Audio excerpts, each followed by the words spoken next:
Okay students, நம்ம இந்த வீடியோவில் பார்க்க போகிறது 11th ஸ்டாண்டர்டில் last topic first lesson balancing the chemical equation by redox reaction. அதாவது ரெடாக்ஸ் ரியாக்ஷனில் இருக்கிற ஈக்குவேஷனுக்கு நம்ம வந்து எப்படி பேலன்ஸ் பண்ணுறது அப்படிங்கிறத வந்து நம்ம பார்க்க போகிறோம். ஸோ ஃபஸ்ட்டு வந்து பார்த்தீங்கன்னா இதில் வந்து 5 ஸ்டெப்ஸ் இருக்குது. 5 ஸ்டெப்பும் நம்ம எப்படி ஒவ்வொன்றா நம்ம பொறுமையாக சொல்லித்தரேன். எப்படி பேலன்ஸ் பண்ணுறதுன்றதை பார்க்கலாம். ஃபஸ்ட்டு எப்படி ஆக்சிடேஷன் நம்பர் எப்படி கண்டுபிடிக்கிறது, நெக்ஸ்ட் வந்து அதை எப்படி பேலன்ஸ் பண்ணுறது, ஆக்சிஜன் ஒவ்வொரு இதுக்கும் இப்போ அயன் சல்ஃபேட் இருக்குன்னா ரியாக்டன்ட்ல ப்ராடக்ட் சைடில் அயன் சல்ஃபேட் வந்து எப்படி பேலன்ஸ் பண்ணுறது, பொட்டாசியம் வந்து எப்படி பேலன்ஸ் பண்ணுறது, சல்ஃபூரிக் ஆசிடை வச்சு நம்ம வாட்டர் மாலிகுலை எப்படி பேலன்ஸ் பண்ணுறதுன்றது ஸ்டெப் பை ஸ்டெப்பாக வந்து பார்க்கலாம். அப்போ இதில் மொத்தம் 5 ஸ்டெப்ஸ் வந்து சொல்லி கொடுத்துருக்காங்க. அப்போ ஃபஸ்ட்டு வந்து பார்த்தீங்கன்னா நமக்கு கொடுக்கப்பட்ட ஈக்குவேஷன் இதுதான். இப்போ இந்த ஈக்குவேஷனை தான் நம்ம வந்து பேலன்ஸ் பண்ண போகிறோம். அப்போ இந்த ஈக்குவேஷன் மட்டும் இல்லாமல் நமக்கு எந்த ஈக்குவேஷன் கொடுத்தாலும் நமக்கு வந்து பேலன்ஸ் பண்ண வந்து தெரிஞ்சிருக்கணும். இப்போ இன்னைக்கு நமக்கு கொடுக்கப்பட்ட டாஸ்க் என்ன அப்படின்னா iron sulphate, potassium permanganate, sulphuric acid. இது வந்து நமக்கு என்ன கொடுக்குது அப்படின்னா iron sulphate, magnesium sulphate, potassium sulphate plus water molecule. இது வந்து நமக்கு வந்து கொடுக்குது. அப்போ ரியாக்டன் சைடு இது, ப்ராடக்ட் சைடு வந்து இது. அப்போ இந்த ப்ராடக்டை வந்து நமக்கு இந்த ரியாக்டண்ட்டை வந்து நம்ம இதுக்கேற்ற மாதிரி நம்ம வந்து பேலன்ஸ் பண்ணணும். அப்போ பேலன்ஸ் பண்ணணும் அப்படின்னா ஃபர்ஸ்ட் வந்து என்னென்ன ஆக்சிடேஷன் ஃபர்ஸ்ட் ரெடியூஸ் ஆயிருக்கா இல்லை ஆக்சிடேஷன் ஆயிருக்கா அப்படிங்கிறத வந்து பார்க்கணும். இப்போ இதில் வந்து பார்த்தீங்க அப்படின்னா எது வந்து ஃபர்ஸ்ட் வந்து ரெடியூஸ் ஆயிருக்கு, எது வந்து ஆக்சிடைஸ் ஆயிருக்கு அப்படிங்கிறத வந்து நம்ம பார்க்கணும். இப்போ அயன் வந்து பார்த்தீங்க அப்படின்னா இங்கே 2+ இருக்கு. இங்கே 2+ இருக்கும்போது இங்கே வந்து பார்த்தீங்க அப்படின்னா இங்கே இருக்கிற அயன் வந்து பார்த்தீங்க அப்படின்னா நமக்கு வந்து 3+க்கு வந்து மாறிடும். அப்போ இங்க இருக்கிற அயன் வந்து இங்க போகும்போது 3+ மாறுது. அண்ட் அதே மாதிரி இங்க இருக்கிற பொட்டாசியம் பெர்மாங்கனேட் இங்க மேங்கனஸ் சல்ஃபேட்டா மாறும்போது 7+ இருந்து நமக்கு வந்து 2+க்கா வந்து மாறுது.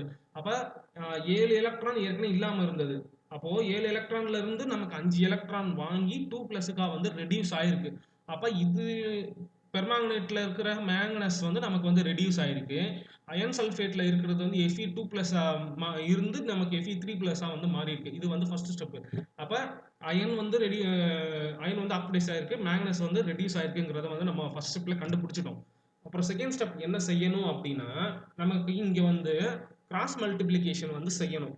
அப்போ கிராஸ் மல்டிப்ளிகேஷன் செய்யும் போது நமக்கு வந்து அயன் வந்து என்ன ஆக்சிடேஷன் ஸ்டேட்ல இங்க இருக்கு, 2+ ஆக்சிடேஷன் ஸ்டேட்ல வந்து இருக்கு. அப்ப அந்த 2+ ஆக்சிடேஷன் ஸ்டேட்ல இருந்து ஒரு எலக்ட்ரான் வந்து ஆட் ஆயிருக்கு. அப்போ ஒரு எலக்ட்ரான் ஆட் ஆயிருக்கு. அப்போ 1 × 2/2 சொல்லி போடணும். அப்போ 1 × 2/2 போட்டுட்டு இங்க எத்தனை எலக்ட்ரான் ஆட் ஆயிருக்குன்னா 5 எலக்ட்ரான் ஆட் ஆயிருக்கு. அப்போ 5 × 2/2 2/10. அப்போ இதை வந்து நம்ம போடும்போது நமக்கு இங்க எத்தனை போடணும், இங்க எத்தனை போடணும்ன்றது வந்து நம்ம கண்டுபிடிச்சிடலாம். அப்ப இங்க அயன் வந்து 10ன்னு போட்டோம் அப்படின்னா பெர்மாங்கனேட் வந்து 2ன்னு சொல்லி போடணும். அப்ப 2 moles ஆஃப் பெர்மாங்கனேட் எடுத்துக்கிடணும். 10 moles ஆஃப் சல்ஃபியூரிக் ஆசிட் வந்து நம்ம வந்து எடுத்துக்கிடணும். இப்போ நமக்கு இங்க வந்து பேலன்ஸ் ஆயிடும். இங்க பேலன்ஸ் ஆனதுக்கு அப்புறம் நமக்கு இங்க ப்ராடக்ட்ல வந்து என்ன போடணும் அப்படின்னா 5 FeSO4 2 MnSO4 அப்படின்றது வந்து போடணும். அது வந்து நம்ம இந்த ஸ்டெப்ல வந்து போடணும். நமக்கு வந்து ஃபர்ஸ்ட் வந்து இந்த ரியாக்டன்ட்டை வந்து இந்த ஸ்டெப்ல வந்து நம்ம பேலன்ஸ் பண்ணிட்டோம். அடுத்த ஸ்டெப்ல வந்து நம்ம வந்து ப்ராடக்ட்டை வந்து பேலன்ஸ் பண்ண போறோம். அப்போ இங்க இதுல பாத்தீங்க அப்படின்னா இதோட ப்ராடக்ட் என்னவா கிடைக்குதுன்னா balancing the reactant by product oxidation or reduced product. அதாவது இப்போ நமக்கு இந்த ஸ்டெப்ல வந்து பாத்தீங்க அப்படின்னா இது வந்து ரியாக்டன்ட்டை நம்ம வந்து பேலன்ஸ் பண்ணியிருக்கோம். இந்த ஸ்டெப்ல ப்ராடக்ட்டை வந்து நம்ம பேலன்ஸ் பண்ணணும். அப்போ பேலன்ஸ் பண்ணும்போது நமக்கு வந்து இங்க எத்தனை அயன் போடணும், 5 அயன் போட்டா நமக்கு வந்து இங்க FeSO4 ஃபெரிக் சல்ஃபேட் வந்து நமக்கு இங்க பேலன்ஸ் ஆயிடும். நெக்ஸ்ட் வந்து இங்க மேங்கனஸ் வந்து 2 போட்டோம் அப்படின்னா நமக்கு மேங்கனஸ் சல்ஃபேட் வந்து பேலன்ஸ் ஆயிடும். அப்புறம் வந்து பொட்டாசியம் சல்ஃபேட் வந்து நம்ம பேலன்ஸ் பண்ண தேவையில்ல. நம்ம அதை வந்து ஆல்ரெடி K2SO4 தான் இருக்கு அப்படின்றப்ப பிரச்சனை இல்லை. பொட்டாசியம் ரியாக்டன்ட்ல வந்து 2 பொட்டாசியம் தான் இருக்கு. அப்போ இங்கேயும் 2 பொட்டாசியம் தான் இருக்கு. அது வந்து ஆட்டோமேட்டிக்கா பேலன்ஸ் வந்து ஆயிடுச்சு.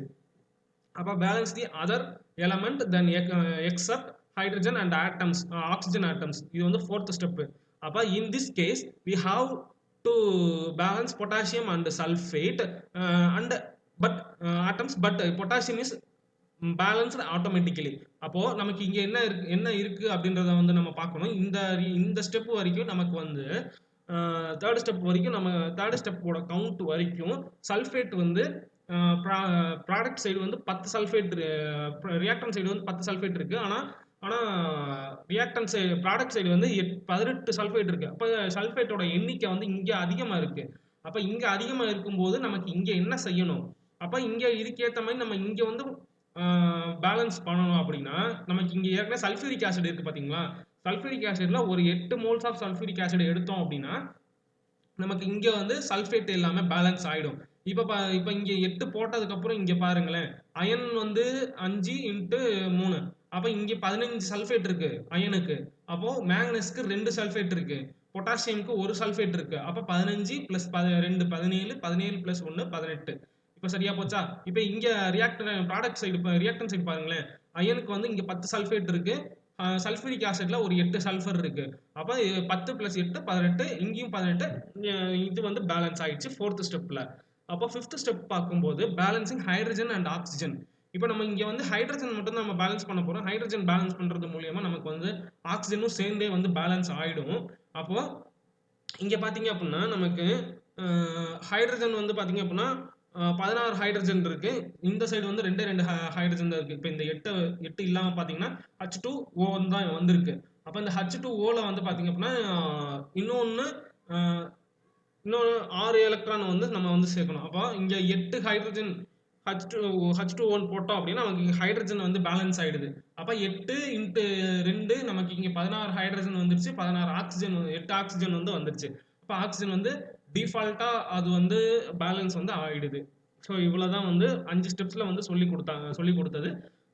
பேலன்ஸ் பண்ணணும் அப்படின்றது இப்படிதான் வந்து பேலன்ஸ் பண்ணணும். ஃபர்ஸ்ட் வந்து ஆக்சிடேஷனா இல்ல ரிடக்ஷன் நடக்குதான்றத பார்க்கணும். பார்த்துட்ட பிறகு நமக்கு வந்து ஆக்சிடேஷன் நடந்திருந்தா எத்தனை அமௌண்ட் ஆஃப் ஆக்சிடேஷன் ஆயிருக்கு, எத்தனை எலக்ட்ரான் ரெடியூஸ் ஆயிருக்கு, கெயின் ஆயிருக்குங்கிறத பார்க்கணும். அது வந்து நம்ம கிராஸ் மல்டிபிள் பண்ணணும்.